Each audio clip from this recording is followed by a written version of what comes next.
Okie dokie. Did it give you the notification? Yes. Okay, perfect. Great. So I'll get started then. I'm not gonna take up too much of your day today, but hi, thank you for being Hello. here. Thank you. My name is Lourdes again. I use she, her pronouns. I'm wondering if you can just introduce yourself first, name, pronouns if you're comfortable, wherever you're zooming from, and anything that feels relevant. Okay, so I'm Miles Grier. I do use he, him pronouns, but my he is very open. So Relatable. yes, so I am, I should say, I'm so grateful, for this sort of gender revolution that we're living through. I think that people are going to be happier people. Oh, yes. Yes, so with that said, I'm zooming in from Queens, the epicenter of the epicenter of the coronavirus pandemic. I am recently promoted associate professor. Did I say my name? Miles Grier. I'm recently promoted to associate professor at Queens College, which is part of the City University of New York. And I am both the last Shakespeare scholar standing at Queens and the last African-Americanist. But if our hiring goes well this year, that neither of those will be the case anymore. Big fingers crossed for that. Yeah. That's a spot to be in. Yes. Thank you.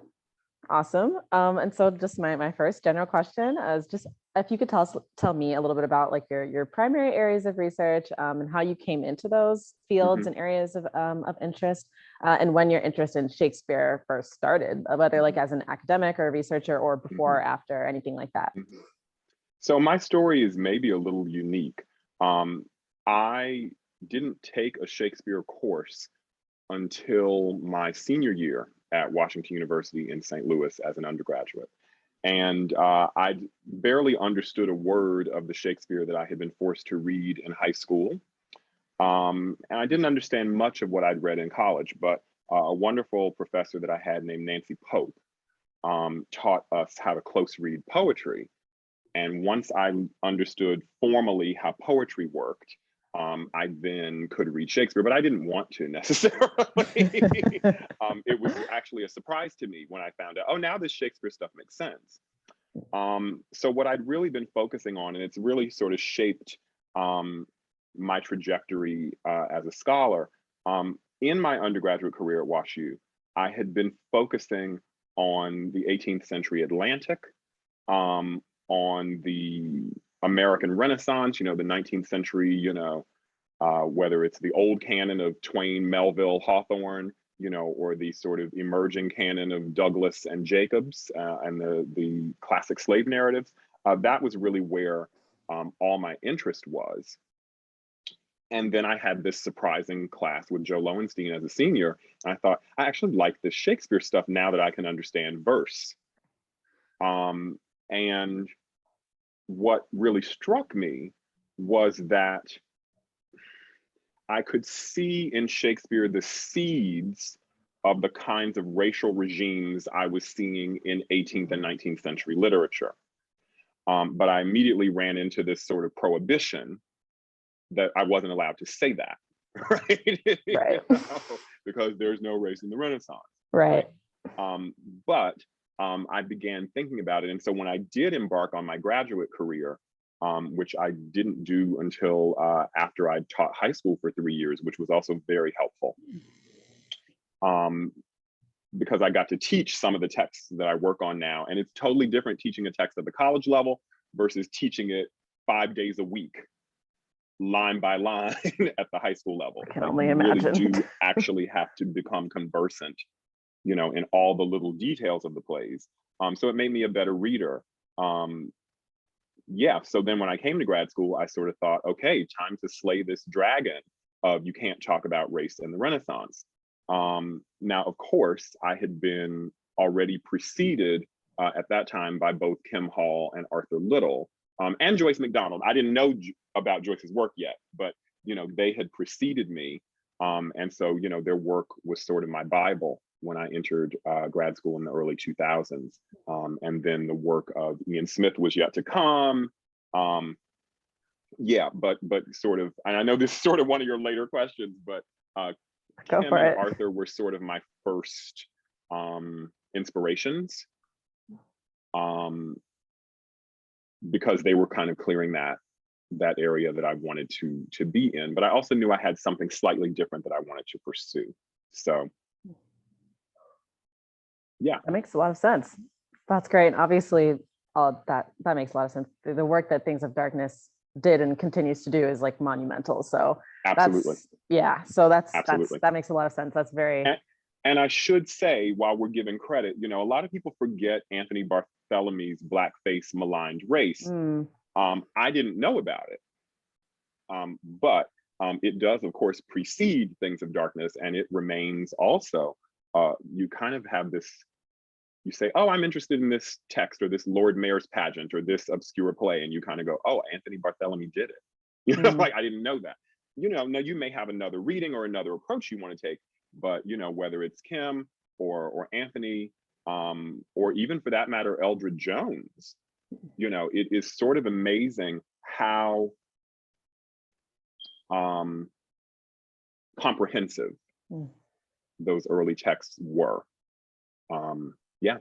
Yeah, definitely. They bear going back to. Yes, it's a recurring theme, especially as we're talking about Shakespeare and race and that intersection and working there. So this is a little bit more of a specific question, but I was really interested, and I've only read a very select few number of your works, but if you could talk a little bit about your interest in book history and text and like the production of text as that relates to racial ideology or racial practices, race making, that whole kind of idea. Yes. Well,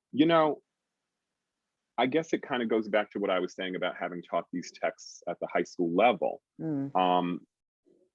I remember being struck by the constant and consistent illiteracy of Moors in Shakespeare in particular.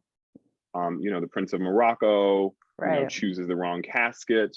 And it's rigged because the choice he makes as much sense as anyone else's. He who chooses me shall have what many men desire. That's Portia. Like it's not, but he gets this scroll that says you're an idiot. And you're an idiot because you chose based on exteriors. And of course, Portia has rejected him based on his exterior, which is why he says, "Mislike me not for my complexion." Sorry, yes. No, I'd never thought about the irony of that. And we've just read Prince of Morocco, that whole text. I had not thought about that. Well, so then the question, becomes, why do white people get to judge by exteriors, but Moors don't? Why is it stupid for him to do it and sort of canny for Portia to do it? So scenes like that stuck with me. Obviously Caliban's, illiteracy, inability to know his own name without being taught it by Prospero and Miranda. Like, why are Black people always being figured as linguistically inept, as bad readers? So that, as a close reading, was just of interest to me. I didn't have any real historical grounding for it. But then I started to realize that the plays themselves, because they're staged repeatedly, are themselves the archive of what I'm talking about. So instead of sort of going, yes, and white people actually said and believed that all Black people were illiterate, it's like, no. How often do racists confess, here are my racist beliefs, right? It's always denied, deflected, right? Treated as a joke and not something that is serious. But when I started to notice that it was really recurring in the plays, we could talk about Aaron arriving, and the first thing he does is hand Tamara a scroll. First he hides some money, and then so why is it that these Moors are always being depicted with paper, reading it, kissing it? There's a John Cleveland poem, a nymph to a black boy courting her, fair nymph to a black boy courting her, where the nymph is afraid that the black boy is going to imprint her and people will read a wanton epigram on their sheets. You know, so why is it that black people's illiteracy, well, presumed illiteracy, and capacity to stain or imprint white people is being played with so often? You know, that's what really sort of struck me. And so in that sense, as my friend Brandy Adams likes to say, I sort of came to book history through an indirect route. You know, it was because I kept seeing it in these plays that I started to become interested in the history of literacy, in ink production, in sexual metaphors around imprinting, and the sort of special place that the painted Black stage more has in that, since the color is transferable. But I definitely didn't sort of start as, I'm a book historian, I'm a trained bibliographer, I know what recto and verso means, I know how to cut octavo. Like I didn't know any of that. You know, some of that I still don't know. But the plays were asking me to treat these painted Black characters and their white lovers as ink and paper. And so I said, well, then I have to follow that to where it goes. You know, and I'll just quickly say, and where it took me is, who benefits?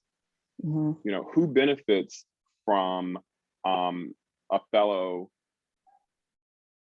as ink, which, you know, there's lots of evidence for that in his final speech, and Desdemona as paper, which he directly calls her. Who benefits from that? And I'm like, oh, it sort of creates this white male jury who get to inspect other people and tell them what they mean. Because if you've got ink on you, either because you know, this Black coloring of yours is inky, or because you've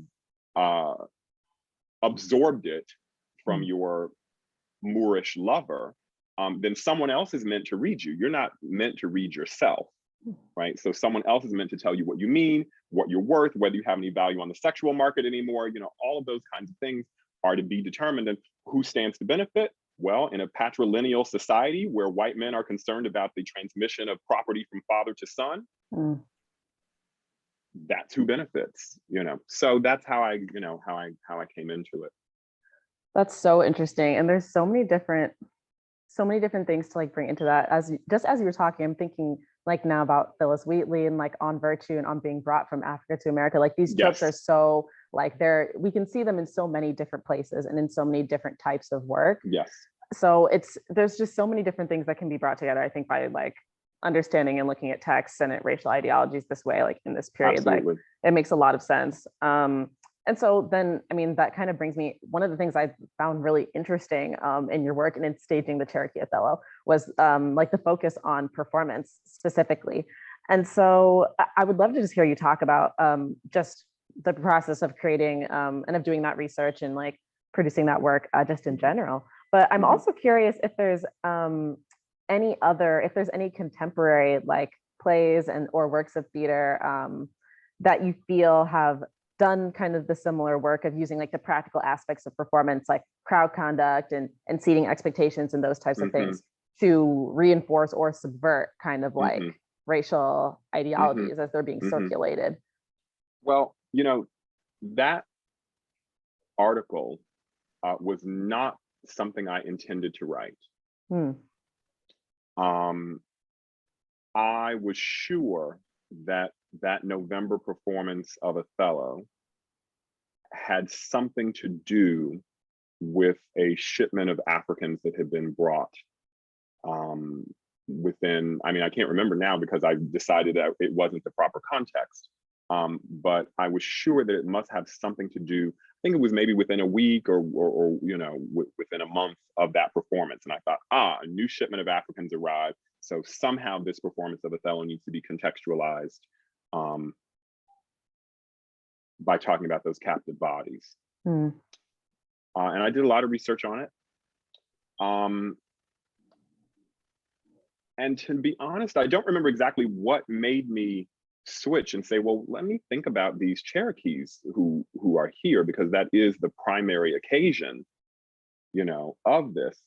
But I do remember when I discovered, I think it was in Theda Purdue's work, that Cherokee men often painted their faces black as part of the ceremony. And I thought, oh, wait a minute. What if these Cherokees see a person painted black and think not, oh, this is about Africans, right? This is about, captive Negroes, but this is about me. Like, why am I assuming a kind of rigidness of racial identification? And the reason is, well, early American studies is like red, black, and white. If you're going to do Atlantic work, you must do Indigenous, African, and white. And those are always three separate categories. And I thought, well, but why? And I really just had to look at it entirely differently. And I also wasn't able, I thought, oh, well, maybe it's a kind of Black red solidarity moment where they're going to stand up for, and it's like, no, it's not that either. Like, right. Okay. So I really appreciated the opportunity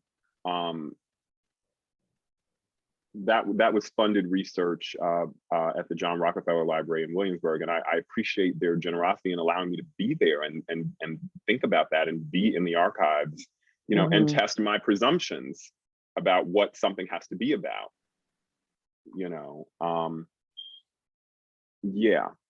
I'm thinking in particular just that something can be about race without race being fixed. Right? So it really made me start thinking about, race as maybe a set of capacities, so that anyone who can't read the play or doesn't understand theater is in the same racial category for that moment. That there might be theatrical race or literary race, which is different from scientific race or philosophical race, or and that I needed to be attentive to the ways in which theater was racializing people.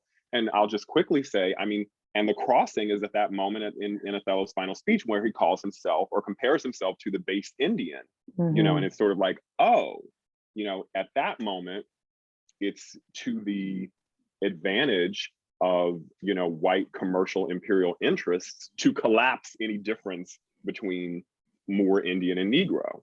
And at other moments, it might be to their interest to say, no, they're totally different, So I just wanted to be, I learned to be more open to both the collapse and the disaggregation as both racial strategies, rather than one's racial and the other one isn't. And I think we're often told to do that too. And it's nonsense. Yep. Yeah. That makes a lot of sense. But the second part, and I'll just do this quickly, I did get to see Fairview. I wondered if you were thinking about Fairview when you asked the question. And unfortunately, my memory of it is a little dim, but my memory of it is that these white characters, it's basically like a Black sitcom, and these white characters arrive and sort of infiltrate the Black family sitcom, but they are Black. The white characters are sort of playing their idea of Black people, and they become so unruly that they just disrupt the play entirely. And then at the final turn of the play is that one of the Black women in the play, I think she's the daughter of the kind of Huxtables that are running the show, kind of calls a halt to everything and says, basically, why can't I speak? Why can't, there was a story I wanted to tell. But the last maneuver is that they invite all of the white people in the audience to come on stage, and she speaks directly to the Black audience members only. And so for me, that was really about spectacle and who is meant to be looked at and who, it's also auditory. It's about who's meant to be addressed, and the ways in which not in this case, the seating, but I'd say the sort of economics of New York theater have set up, that Black people in a Black play, Black people are to be looked at and white people are to be spoken to. Right. So how can we, disrupt that? So it was an interesting experiment. I'm not sure if it succeeded in terms of actually changing the economy. It may have succeeded artistically, but to take those kind of formal experimental things and actually shake up the economy is a whole other nut to crack. Right. And it's such it's an interesting, I'm still thinking of staging the Cherokee Othello, but that's an interesting kind of inverse in terms of bringing white folks up onto the stage in that's very different from the way that those Cherokee folks who were invited to see Othello were invited, to sit on the stage because they were the ones who were actually being watched. Yes. So that's a really kind of interesting thing to think about in terms of obviously the whole point of the two extremely different circumstances and points, but the way that staging works and the way that sitting in a theater and all these different constructs kind of work together and can be moved around is really interesting. Because that was another part of that article that I thought was really interesting, was the way that many Native and Indigenous folks were using kind of these rules and regulations as a way, taking advantage of them and kind of subverting the expectation, using it to their advantage. Which that's kind of what reminds me of this in terms of Fairview, which I haven't seen, but was definitely on my mind. Okay. Yes, because I do know of it and have heard about it, but I had not seen it myself. So, well, I just want to thank you for that. You made me realize, there were some people who questioned whether or not the Cherokees who interrupted that play, having been commanded to do so by the so-called Cherokee Impress, there were some people along the way who questioned my sense that that it had been done intentionally. And I begin from the premise that the subaltern, the person whose documents and records we don't have, is no less intelligent for the fact that we don't have their written documents. Right. So I just cannot begin from the premise, as really all but maybe one or two of my predecessors had, that Cherokees were too stupid to understand theater. I just couldn't do it. As the now canceled Dave Chappelle once said, "My blackness forbids me," right? When he was, not, when he was still dropping jewels of wisdom, it's just I cannot, why would I ever believe that interrupting a performance was an act of ignorance? So who's given the benefit of the doubt and why in that kind of situation? I just can't do it. I just, That makes perfect sense to me. And it definitely came through for me as I was reading it. So made lots of sense. Well, can I, one more little thing, it's funny because we do, the archive that I'm looking through is all written by white people. Right. So I'm not able to get out of that archive. But I am able to view it more skeptically, and I'm also able to put in things that we've been told to exclude, like the fact that Cherokee men painted their faces. It's well, that's not historical, or that's not really how race was determined at that time. Right. And I'm well, no, that matters. It is a historical practice. And so we got to do something with it. It has to be figured in to what we're talking about here, instead of just excluded because it's not racial science, right? So performance studies, oral history, ethnohistory, have all helped me to navigate the white male authored documents that I'm usually, having to deal with. Right. And Which, just good common sense. a little bit of both is always good. You need a pinch of both. And I'm just like, wait a minute, why would I believe? Yeah. Yeah. These are Yeah. experienced diplomats, right? Like, how would they be that dumb? Oh yeah. Yeah. Very, very, very, very experienced. Yeah. And there's just, it's making me think of, and I know this is poetry, but Marlene Norvis's Philip Zong. And I know that that's like a collection of poetry, but the working with like the narrative that isn't there, and working with, racist kind of remains that we have in terms of like giving an account of things that happened, and deconstructing those things and considering narratives that aren't present is a very, very, very strong, I think, way to look at and consider, and this was later on, obviously she writes about transatlantic slavery, but to think and talk about race as it's developed. So yeah. And so that brings me a little bit into my question about like time and period. There were a couple of references like specifically to no time, like Fred Moten's idea of no time or outside time. Unreal time. Thank you. And so I thought that was really interesting, but then also just like the demarcation of periods. I'm curious to hear what you think about that in terms of a little bit more meta in terms of like the field and research and academia and all of that. Yeah.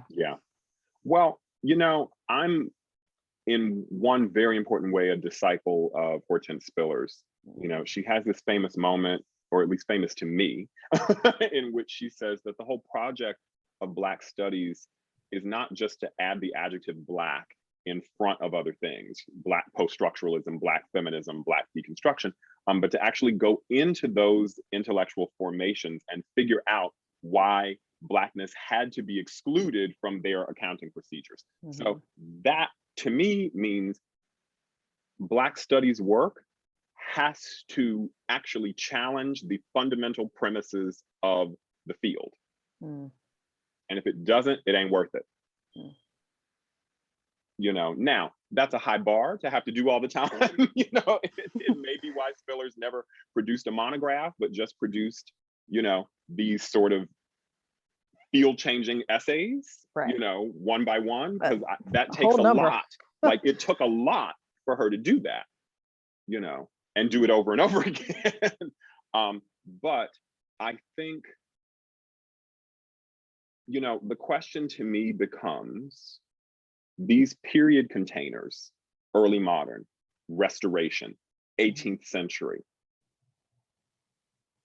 I think about, and I cited in that essay that you mentioned, in the early modern Black diaspora studies collection, where I'm responding to Dennis Britton, when Frederick Douglass says, "What to the slave is the 4th of July," right? It's like these period markers that mean something for Thomas Jefferson, Abigail Adams, James Monroe.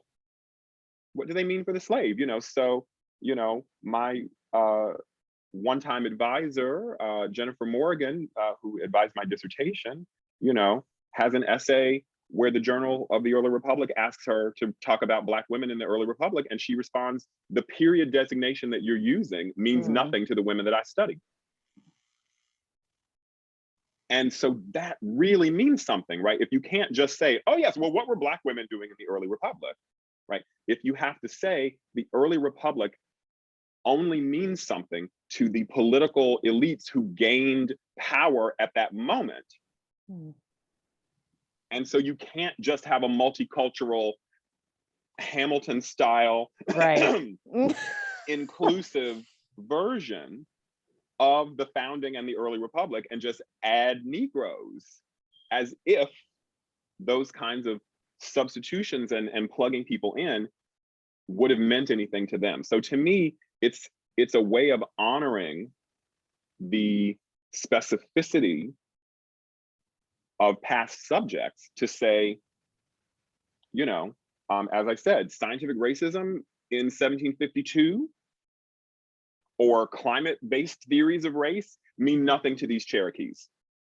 But that doesn't mean that the work that I do is not historical. It only means that I always try, I mean, it's a high bar, but I try to leave the door open that the work that I'm doing might call into question the very period and tools that I'm using to do the work. Mm. So we have to then pay attention to, well, who cares about these period designations? Who feels that jobs need to be advertised and departments need to be structured around these periods? And whom do these periods serve? And to sort of just say, well, now we want a Black person who works on the restoration, or I'm sorry, a person who works on Black people in the restoration or in early modernity or in the 17th century. It sort of suggests that those peoples have no culture, have no cosmology, have no means of telling time other than the European one. And so it then becomes, meanwhile, like, Shakespeare and Johnson were doing their thing, and meanwhile, Negroes, as if you can just, plug them in. Right. And I'm thinking, the last thing I'll say about it is, I think what it does, not necessarily consciously, but what it winds up doing is it creates this sense that Black studies, to borrow Ishmael Reed's term from mumbo jumbo, just grew. Yes. And that it just appeared on the scene in the 1970s. And, it's fine if you use that newfangled nonsense to talk about some things that just happened last week. You can use it to talk about King Richard, with Will Smith and the Beyonce single, that goes with it, but you can't use it to talk about King Richard II, right? As if there is no intellectual tradition or cosmology, or for that matter, critique, and so when you brought up Phyllis Wheatley, I'm thinking the critique that I bring to bear in Inkface, which is the book that I'm completing, it shocked the crap out of me to find out that Wheatley and Kugawano have clocked that and articulated that in the 1770s, 1780s, like they've already noticed that the dye, the ink, the quote, like all these metaphors that I'm rediscovering, along with others. I'm not saying that I'm doing it alone, but that all those metaphors that Kim Hall and Sujata Iyengar and I are looking at, Kugawano was already like, yes, they're gonna tell you about Blackness being a dye. I'm gonna tell you, it's just a coat. It don't mean anything. Like it's just a coat. But then to find that in Mr. Moore's Rebels, that the Moors come on stage wearing buckram coats. It's like, oh my goodness. The first Black people to become to write in English have already clocked this. They've already seen, these are the metaphors around which, our color is being structured and around which our illiteracy and our sort of exclusion from interpretation and kind of linguistic authority are being constructed. Like these are the metaphors that do it. And I'm like, how did, and this is Hortense Spillers again, how did those things get forgotten? Both within Black studies and then by these other fields that even in a seemingly neutral gesture like naming a time period are saying who matters and who doesn't, and who gets to tell time and who doesn't know what time it is. I think there's so much to get at in terms of like how research and how academia is structured, but I came into kind of an interest, a very new interest in book history through anthology. And so as you're talking about like things that are seemingly neutral, like the seemingly objective way of like demarcating like when periods are happening, like talking about medium and talking about genre, and so like lack of attention to those things, or even like the way a playhouse is situated or where it is situated. So these different, or just text, the literal, production of, Black ink on white paper. So attention to these things like as medium and the way that things are conveyed, the way that we structure these conversations even is such an important part of really understanding like, content, if we can even really parse those things out to be different. But and I think that's part of that broader project Mm-hmm. of resisting any kind of like critical race thinking, is, you know, distancing from this kind of specific attention. Mm-hmm. So it's really interesting. And so I mean, one of my questions I am very interested to hear about, if you feel like there has been much change, and if so, how there has been change, whether it's just in your field, you know, specifically, or Mm-hmm. in general, even from the time that you were in my position as a Mm-hmm. graduate student, Mm-hmm. what kind of changes you feel like there have been, if any, in talking about race and Mm-hmm. period and all these different ways. Well, I'm laughing because both of my answers are tickling me. And one is that I think we've gone from lonely and embattled to established and embattled. You know, I mean, I literally felt, and like I said, it was my own not knowing Joyce McDonald, right? You Mhm. know, so that's on me. But for all I knew, there were two people doing this, Kim and Arthur. You know, and they were having to really take on the dragons to do it. Mhm. You know, it was so clear in their texts how embattled they were. And they wrote valiantly, and I think successfully. Mhm. Um, to me, the way to honor their success, and this is a conversation I've had with Vanessa Cordera, is not to mount the argument that there was race in the Renaissance again. By which I mean, every time we start over, it's like we're detained in this holding area where we have to keep arguing for the existence of this. And I don't see Marxists having to start at the beginning again and say, you know, every time. That's really crucial. You know, and say there was, you know, an enclosure of the commons, and there was, you know, and there was a proletarianization of they don't have to say that every time they mount an argument. Right.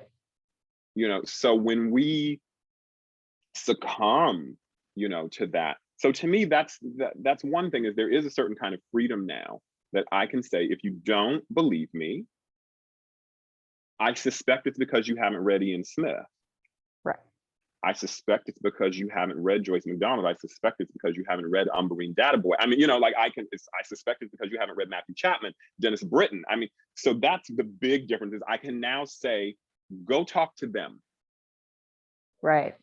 And go do your homework, because and that's not to say that I expect any skeptical scholar to necessarily agree after they've read those texts, but do the homework, at least read them. There's a corpus. It's yeah. There. So yes. So if you disagree, at least you'll be disagreeing from a place of being informed, rather than I read Mary Floyd Wilson and so that's it, right? You know, and she says there's no race in the Renaissance, and so it's over. You know, it's like, well, I know that's your favored white scholar, and you know, and she, you know, is a completely scholarly person. I mean, you know what I mean? Like, she mounts an argument, she brings evidence to bear. You know, I don't short her as a scholar, but I don't play Dennis Britton cheap either. You know what I mean? You know? Look. You know, so it's like, so therefore, that's what I expect from my colleagues now. You know, if you're going to disagree, read it. So you're very right to say there is now a corpus. And that also means there is a community. And you know, it has its fissures and it's you know, but I think that's as it should be. And I think that's actually a sign of maturity. I think one of the other things that we're seeing is that work in this field is going to move in different directions, you know, have different approaches. You know, there will be your materialists who are interested in material culture, and there will be your materialists who are straight Marxists, and there will be your people who are more interested in religious practice, and there will be your people who don't want to talk about white authored texts, and they want to talk about the lived experiences of, diasporic Africans, and they're literally uninterested in, and there will be your people who are straight theater heads, right? I mean, and I think that is actually proof of the vibrancy. And so what I'm looking forward to is what happens when we're no longer held in that holding cell, right? Where we have to mount the case for our existence over and over and over again. Mm-hmm. And instead we go, we're moving on. Right. We're going to see what can be explored once you say, okay, the work has been done. So there was race in the Renaissance. Now what? Right. Right. And I think that's just going to be remarkable, Mm-hmm. to see, and remarkable to be able to have productive disputes with each other. Yeah. Productive, respectful, informed, productive disputes that make each other better, Mm-hmm. And I've had it happen. I think particularly of my friends Umberine Databoy and Matthew Chapman, we do not take the same approaches, and sometimes, following them on stage, right? If we're on the same panel or something, it's like, man, that is such a powerful example of what I don't do, right? Mm-hmm. And it's like, wow, I'm so enthralled and impressed, and I'm about to do the exact opposite of that. Yeah. But I think that's great. I think it's a real sign of our maturity as a field, Mm-hmm. and of a lot of great things to come. That we don't have to march in lockstep, and that we can create a field that is vibrant and that allows a lot of different approaches to blossom. Right. Right. And I think that makes a lot of sense. Thank you. Part of what I'm hearing and what it's making me think of is really getting away from the idea, like the romantic idea of genius, and that there's one person who's just really like going and changing everything and producing things that like nobody else could have ever possibly thought of. And so more like embracing like academic spaces and community, as you were saying, like as this, wow, you're doing something that, I'm not super interested in, but it's incredible. And so I think that makes a lot of sense as a way to approach, like, obviously this field specifically in like Shakespeare studies, and Renaissance just in general, but to really like come at academia, very much time to let go of the idea of the the ardent, the competition and all of the Well, I mean, and part of that is I think some of this is generational. The job market was so bad when I came through that I can't walk around thinking that it's just my towering merit that's the reason that I have a tenure track job and some of my friends don't. Because I know better, because I worked with them, I studied with them, so I know it's not just, that I'm sort of intellectually superior to any of them. I got lucky. There was a job that wanted me. Now that doesn't mean I don't work. It doesn't mean I'm undeserving. It just means I don't put the work in, definitely. Yeah, and so yeah, I think that's changed something. And to me, I mean, since you're just in your first year, I mean, one of the things I would say, even though you didn't ask, no, please, is since they can't guarantee you a job on the other side, be you, Lourdes. Now, if someone could say, look, if you just do Shakespeare Jungle Fever Part 2, I can get you a job. Right. Then do it. Okay. But they can't. No one can do that anymore. Right. And so since those days of the old white boy network calling the other old white boy in the network and going, I got a grad student that wants a job. And they literally, like, someone retired from my department, and that is literally how he got his job. He wasn't even finished with his dissertation, and he got a job in my department because his advisor called a friend who worked at Queens College, and that's how he got the job. Wow. Yeah. And then he stayed in that job for 40 some years. Wow. That ain't happening no more. Right. Right. So if it isn't, then why should you or I or anyone Mm, suppress their own unique perspective, gifts, archive, methodology, affect, right? Whatever it may be, yeah. style of delivering papers, like whatever it is that that sustains you and energizes you and keeps you in the game. Mhm. I want you to have that, because that's what's going to sustain you and keep you around. Right. That's what you got. Yeah. Go with And then it. if you do have to walk away from academia, then at least you can say, the time I was here, I did my thing and I did it Mm, my way. I got everything out of it that I needed, like it fulfilled me. I think that is great to hear now. In this position that I'm in, that makes a lot of sense. Oh, then the genuineness, yeah, yeah. I think that that's what you got. Keep going with it. There's no Yeah. reason not to. Yeah. That makes a lot of sense to me. And so, I mean, this is kind of a general question, but Hmm. and you mentioned it a little bit earlier. But what projects are you or research are you working on now?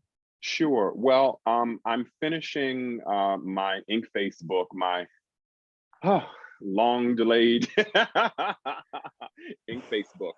Um, and ink face is really a way of rethinking early modern blackface as um, as an ink and what the implications are of that comparison that's made in Johnson, it's made in Cleveland, it's made in Shakespeare, and it's made in Decker. So it's there Ah, in these places, right? And so what if we were to take that seriously and not just go, oh well, that's no, the real way of understanding race is looking at the humors. It's like, no, let's, you know, nobody brought Galen on stage or and started talking about the humors like that. It mm-hmm. was not a medical text, it was a theatrical performance. So what happens when you take that metaphor seriously and the theatrical props of paper and books on stage, right? And say Mm, that's the context, the interpretive context that's being asked for, what does that give us? So that's that book. Now it's interesting because I've begun a second book project. I've sort of got two things that connect to what we talked about today. One is just an essay that I want to do about African American intellectual history and mm, sort of trying to envision, as I was mentioning, Wheatley and Cugoano as early Black Shakespeare scholars, mhm. right? So that, and this is just continuing what Kim Hall is doing in the 19th and early 20th century, but like how far back can we take Black critique, critical race critique. Well, sorry, Mm. that was critical and critique, but you know what I mean? Critical race perspectives Right, right. on um, on whiteness. How far back can we take it? Like, can we Mm, actually take it to Wheatley and Cugoano and sort of do a speculative, if they read Shakespeare, here's what they would have said? Because that also extends the historical reach of our field and says, no, you don't get to treat us as just grew and we're only good for 20th century and 21st century texts. You right, got to take us at least as far back, as the last quarter of the 18th century. And I'd mm, argue earlier, right, even though we don't have the texts of too many people before Wheatley and Cugoano, right? Wheatley and Cugoano don't come out of nowhere, right. so we can sort of assume that there has to be some intergenerational knowledge that's being passed on. Something had to happen. Yeah. Mm, Instead of, well, kind of like you were saying, instead of, well, Wheatley was just a genius. So that's why she figured out that, white people like to use the metaphor of die for us. mm, It's like, no, she was just paying attention, and probably her friend, O'Born was paying attention and probably, I mean, like right. that, that it does Cynthia create Whitehead. more of an Hmm. intellectual community, who are all working on these problems together and thinking through this predicament that they're stuck in together, and most importantly, challenging white people's interpretive authority, because that's what Wheatley does when she says, they say our color is a diabolic dye. Remember, it's like, no, you don't read my skin. I'm going to tell you what it means. Hmm. Cugoano does the same thing. You keep hitting us with Jeremiah and can a leopard change its spots? Let me tell you what that means. So they have figured out that the Bible is the magical talisman, and that white people's authority over the Bible is one pillar that supports their racial regime. And so we're going to challenge them as readers. No, I read the Bible better than you do. Let me tell you what that text means. And I'm like, oh, y'all got it. The very thing that I think is at stake, which is epistemological authority, Wheatley and Cugoano already clocked. So I want to write something that is a tribute to them, but that's going to be an essay. But I'm also going to do a follow-up to Inkface that's actually going to kind of challenge my own obsession with Othello and sort of say, well, what happens if we go to an unexpected place to think about Inkface? And so I'm going to, the chapters will be on Antony and Cleopatra, because the genders are flipped. Wow. And I think that'll be an interesting way to think about staining and taint and sexual dishonor, when it's Cleopatra staining Antony rather than the other way around. Right. So that's one. I'm also going to look at Merchant of Venice, but to my surprise, I'm not going to talk about Morocco and Portia. I'm actually going to talk about Antonio and Shylock, because I realized the two people who make the page, the black on white document that's at the center of that play, are actually Antonio and Shylock. So why am I just, oh, race means follow the Moor? It's like, no, hold on. I've still got this black and white text, and it's called a bond. So it seems to be about their union.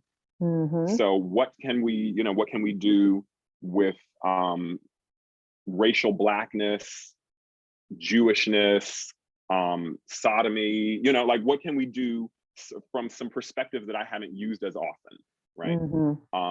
So that's one. And then I want to do a chapter on Coriolanus where there are no Black people whatsoever, but still talk about the body as text. And what's sort of interesting is, even in this play where there are no Black people, when Coriolanus and Aufidius first meet, one of them says to the other, "Afric owns not a serpent that I abhor and hate more than thy fame and envy." And I'm like, how's Africa getting in here? And so starting to think about that kind of throwaway line, made me sort of go, okay, it would be interesting for me to start thinking about Inkface and documents and records and racialization and, children as copies, literal imprints of their fathers. And why the specter of the African serpent is necessary in Coriolanus, even when there are no Black people around. Right. So to me, that's kind of pushing the boundaries of what I was doing in the first book, which is just all Othello day and night for 250 years. So yeah, those are kind of the two new projects. And I'll just say really, really quickly, what I'd love to see one day, I'd love to see some of these early modern plays in original performance conditions. Because if Antony leans in for a kiss and Cleopatra says, "Seek you no color for your going," and it's a white woman painted Black, and we know from Othello and from Titus Andronicus that the moment of kissing is the moment of transfer of, and so her saying "seek no color for your going" takes on a new meaning when he might get the makeup smudged on. Oh, quite literally the color transfer. Yes. Wow. Then it matters, right? And I think what it winds up doing potentially is removing the sort of sense that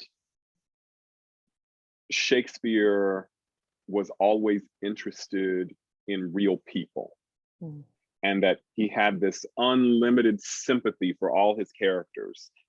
Like when Othello just becomes an instrument for staining Desdemona, rather than Paul Robeson standing up against world apartheid, I'm like, Robeson gets credit for that. But Shakespeare didn't write an Othello who was challenging apartheid on the global stage. Nope. Shakespeare wrote an ink blot, as far as I'm concerned. And I think if we saw some of these plays under original performance conditions, we'd see that again. That's You so know, interesting. Hmm. yeah. And I think we need to, in order to divest from. Now, don't get me wrong. Doesn't mean I think that the plays are not worth studying. I always think that the sort of unconscious of white supremacy is worth studying. Like it's always worth studying the stuff Yep. they won't say, but but it's part of their fantasy world, Right. because their fantasy world is what they're trying to make you live in. So figuring out how their fantasy world works is real good to know. Mm. You I, know, yeah. Sorry, I didn't.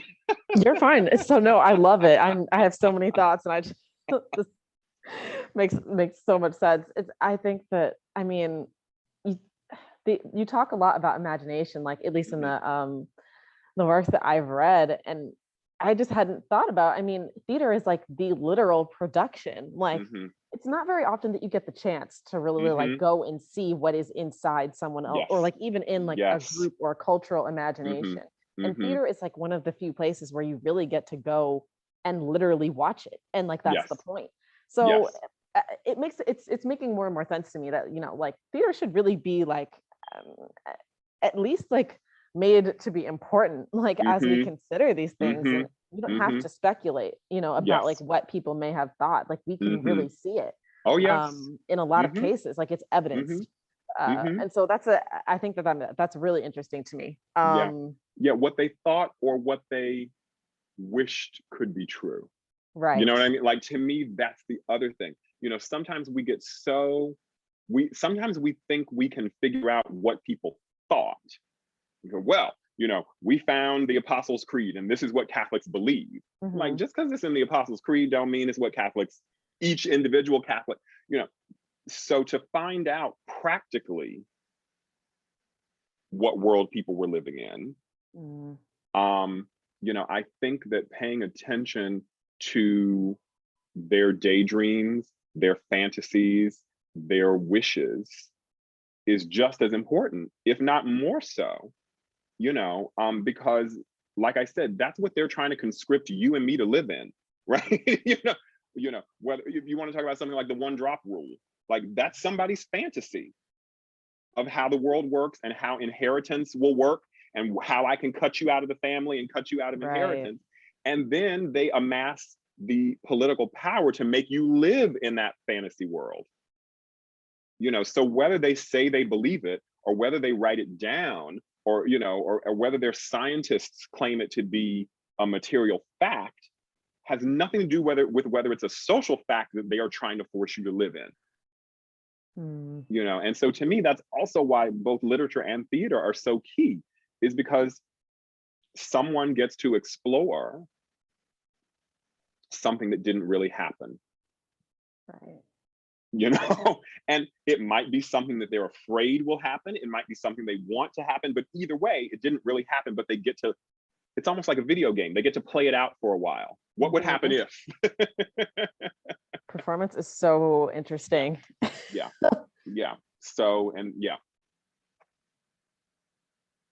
Thank you. That makes a lot of sense. It's so many things being brought up. And so that I'm sorry that my last question is Hmm. kind of silly, but I really love hearing people answer it. And so Hmm. I love asking it. But like, what is the last book you read that you enjoyed? So that's a hard question to ask someone in the middle of a semester. Yeah. um, but I'll give you two quick answers. And the one is Jennifer Morgan's Reckoning with Slavery. It just, um, it really stunned me. And I knew it was coming and it still stunned me. uh, because I feel like what she is doing, one of the major things that she is doing is saying, we cannot talk about racial capitalism without talking about reproduction. Um, and that then means both sexual reproduction and social reproduction. So Hmm. to me, what that does to your strict Marxists is it says these realms of life that you have said are subordinate to labor in terms of making commodities, those areas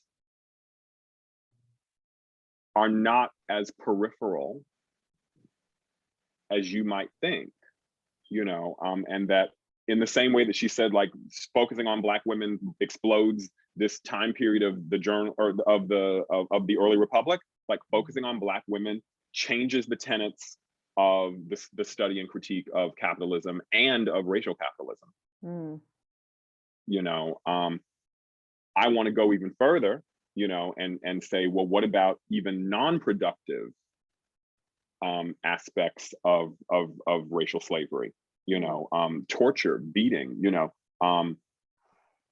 sort of sodomitical acts. There are all kinds of things that are done to enslaved people that are not productive economically or even sexually reproductive. So I think her book is amazing, and I also think it's clearing the space for another thing to come as well. So it just is super exciting. And I must say, right now I'm teaching Octavia Butler's Parable of the Sower, and I am Just finished honestly. that. Oh, did you? Yeah. First read? Yeah. First read ever? Which shockingly, but yeah. So that book poses such a brilliant challenge. I mean, one, it's amazing that she saw all that was coming. Scary. Yeah, it's kind of scary. But also, I think I was thinking today as I was looking at your questions, what she's proposing, with Earthseed and this sort of new Bible that Lauren Olamina is writing, Mm-hmm. is that it's going to take something we haven't thought of yet to get us out of this. Mm. And that, to me, is the blackest thing about the book. And the blackest thing about kind of what I was saying about Black studies and what it's supposed to do. It's like, you don't just get to go, oh yeah, 18th century studies, except now Black. Like, no, 18th century studies is gonna have to change. Fundamentally. Yes, and that's the key word. And that's what people don't really want to do. They don't want to change fundamentally. And I get it, it's hard.